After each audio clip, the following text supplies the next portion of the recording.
ሰላም ጤና ይስጥልኝ የተወዳጁ ቤተሰቦች የሳቱን የሀገር ውስጥና የባህር ማዶ መረጃዎችን ይዤላችሁ መጥቻለሁ። በዛሬ የመረጃ ፕሮግራማችን 3 የተለያዩ መረጃዎችን ይዤላችሁ መጥቻለሁ። በቅድሚያም ዋና ዋናዎቹን በድምፃዊ አንዱዓለም ጎሳና ህይወቷ ባለፈው እጮኛው ሞዴል ቀነኒ አዱኛ ቤተሰቦች መካከል ለወራት ሲካሄድ የነበረው የሽምግልና ሂደት ሙሉ በሙሉ መክሸፉ ተሰምቷል። በዚህ ጉዳይ ላይ የሞዴል ቀነኒ አባት ማለትም አዱኛ የሰጡት አስተያየትን በዝርዝር ወደ እናንተ የምናቀርብ ይሆናል። በሌላ በኩል የጤና ሚኒስቴር መግለጫ ሰጥቷል። በመግለጫውም አዲስ የላቦራቶሪ ምርመራ እንደተደረገና በዚህ የላቦራቶሪ ምርመራ ወቅት በማርበርግ ቫይረስ የተያዙ ሰዎች እንዳሉ ነው የተገለጸው። ምን ያህል ሰዎች ተያዙ፣ ከየት አካባቢ ነው የሚለውን ጉዳይ ወደ እናንተ በዝርዝር የምናስደምጠው ጉዳይ ይሆናል። ከዚህም ጉዳይ ጋር በተያያዘ ቤተሰቦች በኢትዮጵያ የተከሰተውን የማርበርግ ወረርሽኝ አስመልክቶ ሶማሌላንድ የአስቸኳይ ጊዜ እቅድ አውጥታለች። እቅዱ ምንድን ነው የሚለውን ነገርም ወደ እናንተ በዝርዝር የምናቀርበው ሌላኛው ጉዳያችን ነው። መረጃዎቹን በዝርዝር ላስደምጣችሁ፣ አብረን እንከታተለው።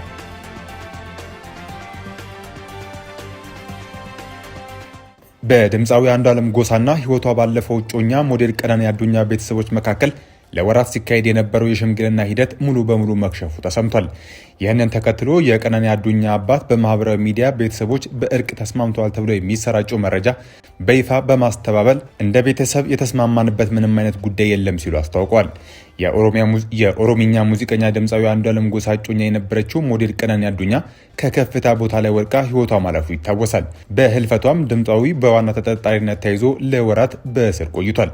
ድምፃዊው ከእስር ከተለቀቀ በኋላ ከቀነኒ ቤተሰቦች ጋር ያለውን ግንኙነት ለማደስና እርቅ ለመፍጠር አባገዳዎችንና ሽማግሌዎችን ልኮ እንደነበር የተገለጸ ሲሆን ለወራት የዘለቀው ይህ የሽምግልና ሂደት በሁለቱ ወገኖች መካከል ስምምነት ላይ ሳይደረስ ፍሬ ሳያፈራ መቅረቱ ተሰምቷል። የሽምግልናው መክሸፍ ይፋ በሆነበት ወቅት የቀነኒ አዱኛ አባት በተለይም በማህበራዊ ሚዲያ ጉዳዩ በእርቅ ተዘግቷል በሚል ለሚሰራጨው መረጃ ምላሽ ሰጥተዋል። አባትየው በሰጡት መግለጫ በማህበራዊ ሚዲያ የቀነኒ ጉዳይ በእርቅ ሊጨርሱ ነው ተብሎ ለተለቀቀው መረጃ እኛ እንደ ቤተሰብ የምናውቀው ነገር የለም ብለዋል። ይህንን መረጃ ለምን እንደለቀቁ ባናውቅም እኛ እንደ ቤተሰብ በእርቅ የተስማማንበት ምንም አይነት ጉዳይ የለም ሲሉ አቋማቸውን በግልጽ አስቀምጠዋል። አክለውም የህግ ሂደቱ እስካሁን መቋጫ አላገኘም፣ በማህበራዊ ሚዲያ የሚለቀቀው አንድ ወገን ያጋደለ መረጃ ነው፣ እንደ ቤተሰብ የተስማማንበት ምንም ነገር እንደሌለ እንድታውቁ እንገልጻለን ሲሉ ተናግረዋል። ድምፃዊ አንዱዓለም ጎሳ ከእስር የተለቀቀው ፖሊስ ምርመራውን አጠናቆ መዝገቡን ለአቃቢ ህግ ከላከ በኋላ አቃቢ ህግ በተሰጠው የጊዜ ገደብ ውስጥ ክስ ሳይመሰረት በመቅረቱ መሆኑ ይታወሳል። በወቅቱ የድምፃዊ ጠበቆች ደንበኛ ያለ አግባብ ታስሯል በሚል ፖሊስንና አቃቢ ህግን በመክሰሳቸው የፌዴራል መጀመሪያ ደረጃ አራዳ ምድብ ችሎት አንዱዓለም በዋስ እንዲለቀቅ መፍቀዱ አይዘነጋም። የሽምግልናው ሂደቱ መክሸፍና የቤተሰቡ በእርቅ አንስማማ ማለት ተከትሎ የህግ ሂደቱ በቀጣይ እንዴት እንደሚቀጥል የሚታወቅ ነገር እንደሌለም ጭምር ተገልጿል። የጤና ሚኒስቴር በሀገራችን ኢትዮጵያ የተከሰተውን የማርበርግ ቫይረስን አስመልክቶ አንድ መግለጫ ሰጥቷል። በመግለጫውም በዛሬው ዕለት 5 የላቦራቶሪ ምርመራ ተደርጎ 2 ሰው በማርበርግ ቫይረስ መያዙ ተገልጿል።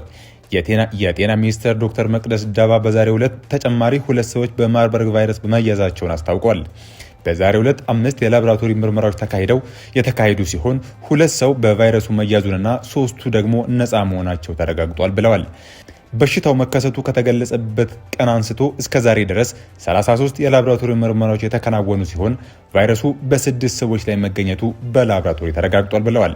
የጤና ሚኒስትሯ አሁን ቫይረሱ እንደተገኘባቸው በላቦራቶሪ የተረጋገጡ 3 ሰዎች ከደቡብ ኢትዮጵያ ክልል በጂንካ ከተማ በለይቶ ማቆያ የነበሩ መሆናቸውንም ጭምር አረጋግጠዋል። ቫይረሱ እንደተገኘባቸው የተገለጹ 3 ተጠርጣሪዎች ህይወታቸው ማለፉ ይታወሳል። እስከዛሬ ድረስ 33 የላቦራቶሪ ምርመራዎች ተደርገው 6ቱ በቫይረሱ እንደተጠቁና ከ6ቱ ተጠቂዎች ደግሞ 3ቱ ህይወታቸው እንዳለፈ የጤና ሚኒስቴር አረጋግጠዋል። ታዲያ በኢትዮጵያ የተከሰተውን የማርበርግ ወረርሽኝ አስመልክቶ ሶማሌላንድ የአስቸኳይ ጊዜ እቅድ አውጥታለች። የሶማሌላንድ መንግስት አስቸኳይ የጤና ዝግጅት እርምጃ ለመውሰድ የሚያስችል እቅድ ማውጣቱን ያስታወቀው። ይህንን እቅድ ያወጣው በደቡብ ኢትዮጵያ ጂንካ ከተማ ውስጥ የተከሰተውን የማርበርግ ቫይረስ ወረርሽኝ አስመልክቶ ነው። በጉዳዩ ላይ የሶማሌላንድ ሚኒስትሮች ምክር ቤት በትላንትናው ዕለት ስብሰባ ያደረጉ ሲሆን ስብሰባውን የሀገሪቱ ፕሬዚዳንት አብዱራሂም መሐመድ አብደላሂ ኢሮ እንደመሩትም ተዘግቧል። በስብሰባው ላይ የጤና ባለሙያዎች ለሚኒስትሮቹ ቫይረሱን በተመለከተ ማብራሪያ ሰጥተዋል። የጤና ሚኒስትሩ ሁሴን በሽር እንደገለጹት አገራቸው ቫይረሱን ለመከላከል አስፈላጊውን እርምጃ ለመውሰድ የሚያስችል እቅድ ያዘጋጀች ሲሆን ይህም በድንበር አካባቢ ጥብቅ ቁጥጥርና ምርመራ ያካትታል። እቅዳቸው ለሚኒስትሮች ምክር ቤት ካቀረቡ በኋላ በሙሉ ድምፅ ጸድቆላቸዋል። የሰዓቱ ዋና ዋና ዜናዎች እነዚህን ይመስሉ ነበር። በሌሎች መረጃዎች እስክንገናኝ ድረስ ሰናይ ጊዜ